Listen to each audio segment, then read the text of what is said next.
নমস্কার বন্ধুরা, ইতিহাসের ইতিকথার নতুন পর্বে আপনাদের সকলকে স্বাগত। জ্যৈষ্ঠ মাসের শুক্লপক্ষের ষষ্ঠী তিথিতে অনুষ্ঠিত হয় অরণ্য ষষ্ঠী বা জামাই ষষ্ঠীর ব্রত। সোম, মঙ্গল, শুক্র এবং শনিবারে যদি ষষ্ঠী তিথি পড়ে তাহলে পুজো করতে নেই। পুজো না থাকলে বাটা বা অন্যান্য দ্রব্য দিতে হয়। কেবল নিয়ম পালন করে ব্রত কথা শুনতে হয়। এই ষষ্ঠী ব্রতকে কেউ কেউ জামাই ষষ্ঠীও বলে। এই ব্রত সধবারা পোয়াতি অবস্থা থেকেই পালন করতে পারে।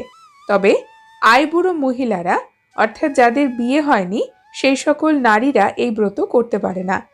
এই ব্রত পালন করলে ছেড়ে দিতে নেই, তাতে সন্তানের অমঙ্গল হয়। মায়েরা যতদিন বেঁচে থাকবে সন্তানের মঙ্গলের জন্য ততদিন মা ষষ্ঠীর আরাধনা করবে। আসুন শুনে নি ব্রত কথা জামাই ষষ্ঠী ব্রতের। জোড়া দিঘির পাড়ে এক গেরহস্ত বাস করত। তার 7 ছেলে 7 বউ। ছোট বউয়ের বড় নোলা ছিল। সে ফাঁক পেলে সব চুরি করে খেত। আজ দুধ খায়, কাল মাছ খায়, পরশু দুধের সর খায়। তাই দেখে শাশুড়ি 7 বউকে জিজ্ঞাসা করে। তাড়াতাড়ি ছোট বউ বলে, মা, আমাদের কালো বেড়ালি খেয়ে গেছে। সবাই মিলে কালো বেড়ালিকে খুব মারধর করে, কিন্তু খাওয়া আর বন্ধ হয় না। এমনি করেই তাদের দিন যায়। সেই যে কালো বিড়ালি ছিল সে আবার মা ষষ্ঠীর বাহন। ছোট বউ নিজে থেকে খেয়ে তার নামে দোষ দিত। তাই মারের চোটে কালো বিড়ালি থাকতে না পেরে একদিন মা ষষ্ঠীর কাছে গিয়ে ছোট বউয়ের নামে নালিশ করে এলো। এইভাবে যেদিন মার খেত সেদিন মা ষষ্ঠীকে সব বলে আসতো। আরো বলতো, মা, আমি এই মারের প্রতিশোধ নেব। এমনিভাবে কিছুকাল যায়। কালকর্মে ছোট বউ পোয়াতি হলো। 10 মাস 10 দিনে খুব সুন্দর ছেলে হলো। তাই দেখে পাড়ার সকলে ধন্যি ধন্যি করতে লাগলো। যে যার বাড়ি চলে গেল। এদিকে রাতের বেলা ছোট বউ ছেলে কাছে নিয়ে শুয়ে ঘুমোচ্ছে। সকালে উঠে দেখে ছেলে কাছে নেই। অমনি ছোট বউ কাঁদতে লাগলো। কি হলো? ছেলে কোথায় গেল? বাড়ির সকলে চারিদিকে খোঁজাখুঁজি করতে লাগলো, কিন্তু ছেলেকে আর পাওয়া গেল না। সেই বছর ছোট বউ আবার পোয়াতি হয়েছিল। সেবারও একটি ছেলে হয়েছিল, যেন সোনার চাঁদ, কিন্তু সেটিও রাতের বেলায় চুরি হয়েছিল। এইভাবে ছোট বউয়ের একটি একটি করে ছেলে হয়, আর সকলেই চুরি যায়।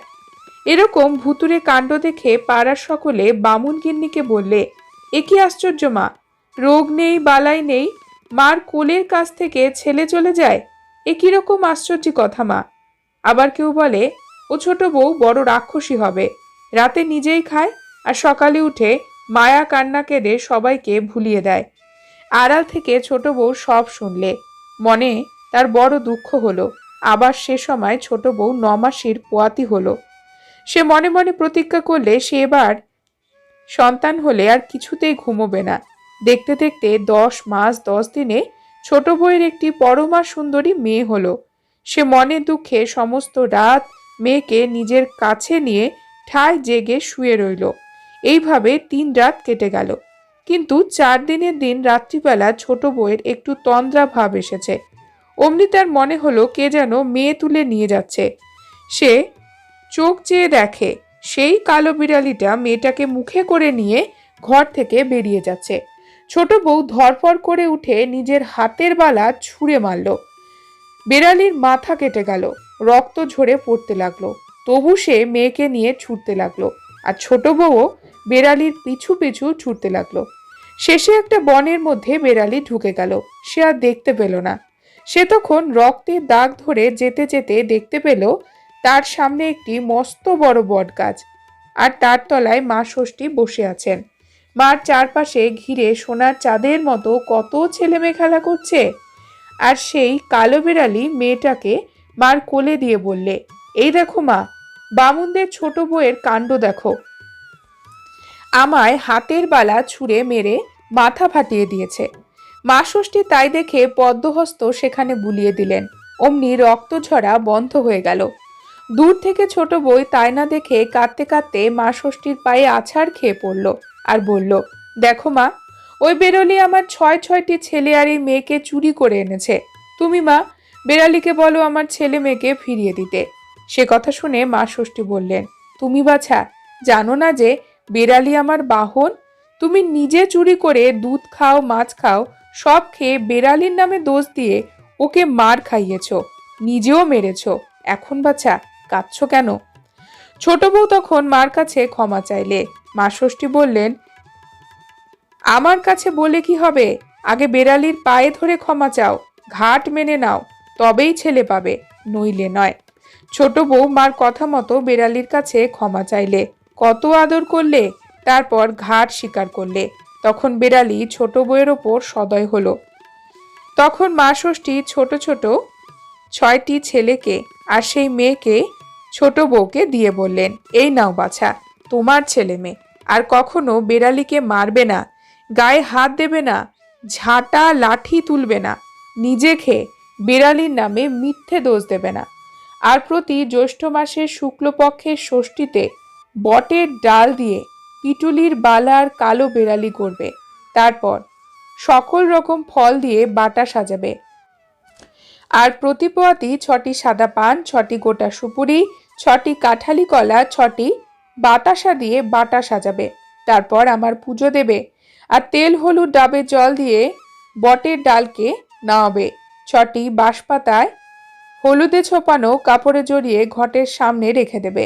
আর 6 খাই এলো সুতো হলুদে ছুপিয়ে তাতে বের দেবে। পুজোর পর সেই সুতো খুলে ছেলে মেয়েদের হাতে বেঁধে দেবে। কপালে দইয়ের ফোঁটা আর তেল হলুদের ফোঁটা দেবে। ছোট বউ তখন মা ষষ্ঠী এবং বেড়ালিকে প্রণাম করে কাঁধে বুকে আগে পিছে ছেলেদের নিয়ে বাড়ি এলো। শাশুড়ি আর 6 জাকে সব কথা বললে। তাই শুনে সবাই আশ্চর্য হয়ে গেল। আর ছেলেদের কোলে করে সবাই খুব আদর যত্ন করলে। জায়েদের কারো ছেলে হয়নি। তখন ছোট বউ জ্যৈষ্ঠ মাসের শুক্লপক্ষের ষষ্ঠী তিথিতে মা ষষ্ঠীর পুজো করতেই মা ষষ্ঠীর কৃপায় জায়েদের সব ছেলে হলো। তখন পর বছর সবাই মিলে খুব ঘটা করে মা ষষ্ঠীর পুজো করলে। আর দেখতে দেখতে সকলে সুখ ঐশ্বর্য খুব বেড়ে গেল। এদিকে ছোট বউয়ের ছেলেরা সব বড় হয়ে উঠল। ক্রমে ক্রমে তাদেরও খুব ঘটা করে বিয়ে দিলে। আর রাঙা টুকটুকে 6 বউ ঘরে আনলে। মেয়েরও বড় ঘরে বিয়ে দিলে। জামাই এনে জামাই ষষ্ঠীর দিন ছেলেদের মতো তেল হলুদ আর দইয়ের ফোঁটা দিয়ে কোলের কাছে আম কাঁঠালের বাটা সাজানো ছিল, তাই ধরে দিলে। মা ষষ্ঠীর দয়ায় বামনির সংসারে সুখ ঐশ্বর্য উঠলে উঠল। ঘর কন্যা জল করতে লাগলো। দেশে দেশে ছোট বউয়ের পুজোর মাহাত্ম্য প্রচার হলো। আর চারিদিকে মা ষষ্ঠীর পুজো প্রচার হলো। ব্রতকথার পর মা ষষ্ঠীর মন্ত্র অবশ্যই উচ্চারণ করে মাকে প্রণাম করবে। তারপরেই ব্রতকথা শেষ করে উপোস ভঙ্গ করবে। অর্থ জ্যৈষ্ঠ মাসের শুক্লপক্ষের ষষ্ঠী তিথিতে অনুষ্ঠিত অরণ্য ষষ্ঠী বা জামাই ষষ্ঠীর ব্রতকথা এখানেই সমাপ্ত।